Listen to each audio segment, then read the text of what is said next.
Cooper. He's a good boy. Cooper. Cooper.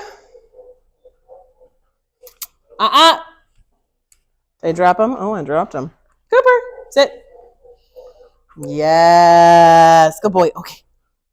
Cooper.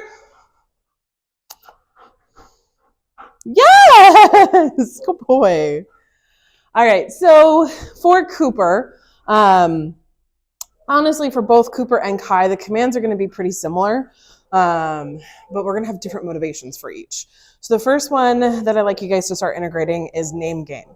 Name game is where you call the dog's name only once, ideally.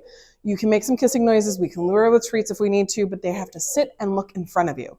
It is teaching the dog that when I sit and I look, that is the key to, leave it, sir. Leave it. Yes, good boy. It is a key to unlock the things that I want. It's also how to engage with humans. Hey, you want to pay attention? You want my attention? You need to sit and look. So he is sniffing around the room. So I'm going to say, Cooper. He's going to come trot over. I'm going to lure him into that sit. Hey. Yes, good boy. And I hold space. Good boy. I'm going to hold space for him until he does it.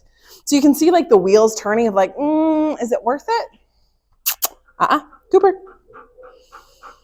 Yes, good boy. It takes a dog about 30 to 40 seconds to process a human word. So something important to remember is that when we ask Cooper, yes, when we ask them for that command, give them the time. To us as humans, 30 to 40 seconds feels like a lifetime. So that's where I say, take a breath in and out and give it a second. Now, do this throughout your day, multiple times throughout the day. So you're brushing your teeth. He saunters on in. Cooper. He sits. Yes, good boy. You can give him a treat and then go back to brushing your teeth. We just want engagement. It is, hey, sitting and looking at me is how you get my attention. Yes, good boy. Yes, good boy. You don't have to have a treat with you. This is where you can give him play. You can give him love. You can give him a toy. It's just about pay attention. Now, ideally, you can also practice this at doorways. So when you're getting ready to go through a doorway, ask him for his name. Cooper. Good. Sit. Yes. You can ask him out a door and then out you go. And going out the door in and of itself is a reward. It's all about, I have to focus. Yes. Good boy. Now, the other thing that I want to talk about is leash skills. So we've started teaching this, and I know you saw a video of us working it where we went back and forth, but let me describe what we're actually doing to you. So doesn't matter if you have a 4-foot, a 6-foot, a long lead, a traffic handle, it doesn't matter the length of leash. Good boy, come here. What it is when we're walking, when we're doing something, standing right next to you, and it doesn't matter if it's left or right, but having their body from their nose to their butt, not their tail, their butt, in line with your body, that's their right as a dog. Being ahead of you, having a long lead, having space in front or to the side, that's a privilege. That's a privilege that we have to earn.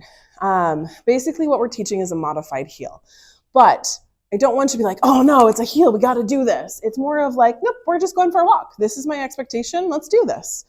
What we're teaching them is that when you're with the human, or when you're with the spot with your hip, which will become a positive space in a second, then you can redirect the barking. You can help control the pulling a lot easier. Think of it like I'm holding his hand. Like, let's hold hands. And, good boy. And it's about engagement. It is about that focus. He can eventually earn the privilege to go sniff that tree, do that walk. And what your walks are going to look like is going between structured and unstructured. Structured and unstructured. So if you're walking in a neighborhood for the first 3 houses, you're right here with me. Let's go. We're walking with me. Where we're doing our stuff, we're going around, and then you're like, oh, hey, this house you really love to pee on. Okay, go sniff. And then he gets to go sniff, do his business, whatever. But you are letting him know you have permission to do this. Yes. So as I was saying, It's a right to walk right next to you. Will earn the privilege of getting to walk. Now, when you're walking, I'm gonna get a longer leash so I can show you. I like to walk a dog generally on a 4-foot lead, especially bigger dogs. That way, leave it. Hey, sir. What you doing? Get out of the trash. Thank you. That way we can practice having, when we have a 4-foot, there's not a ton of space that they can get away from me on, but we can definitely do it on a 6-foot. And I like teaching on a 6-foot so you can really see the difference. So, Cooper. Cooper. Yeah. Oh, sir. So this is a good example of using your negative marker and your positive marker. Negative markers are letting them know, nope, we're not doing it right. So I can give them an I'm going to reset the command. Cooper. That's good boy. Can you sit? Yes. Reset, try it again. Sometimes we have to change the motivation of me going, I'm so excited, to be like, oh, hey, why are you so excited? Let me come over and check it out. But, okay. So here's a 6-foot long lead. How I want you to think about it is one hand is going to be your anchor hand. That hand can be here. It can be next to you. It doesn't matter where this hand is. He's just attached. The other hand is going to be your talking hand. That hand is going to say, hey, you can have all the leash, or no, I need you right next to me. It is also going to be the hand that gives a slight tug and release when you need to. Now, dogs learn by the release of pressure than pressure in and of itself. What that means is that we're not lawnmowing our dog. We're not popping the collar. What we're doing is, hey, I need you to pay attention. It's like tugging a shirt. Hey, and you're going to give it right back to them. Yes, go boy. Because what we want them to realize is when the tension happens, I need to pay attention. When it's loose, everything is going great. So how we teach this is, I like to call it like the back and forth. So I'm going to start walking. Now, if they pull to the behind or side, you just keep going. Which side are you on, kid? You're right behind me. There we go. Come on. So we're going to walk. Yes. When he's with me, I'm going to slide him in and then, okay, let's go. Let's go. Good. Good boy. I'll praise him. Now he's going to get 3 tugs. So 1, 2, when he gets ahead of me. Yes. Well, he's not doing it right now. He's walking so good. Oh, I love dogs that catch on quickly. Yes. Yes. Good boy. You know, it's kind of hard to show mom how we do this, kid, when you do it really well. Good. So this is an example of, we're in a calm environment. He's getting rewarded for listening, for working with me, and he's catching on very quickly, which tells me it's when we add stimulus, when we add different environments, that's where we're going to need help. And when we talk about Cooper, hey, dude, it's all about his focus, and it's all about, hey, paying attention to the human is more important than paying attention to the bunny, to the rabbit, to the other dogs. But if we build up this relationship with you guys, yes, go boy, where, ooh, if I stay with you, this is good. Now, one thing that you can do at home, and I'd recommend, both boys will probably follow you anyways, take one dog and attach them to you. So whether it's a carabiner, whether it is a belt leash, whether it is a, like, I have a training belt on, so I attach them to the training belt, and then you just walk around with them. Clean the house, pick up laundry, do yard work.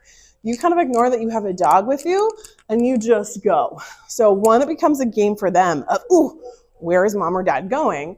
But 2, again, it's kind of like a teenager or a little kid of, hey, I'm going to hold your hand.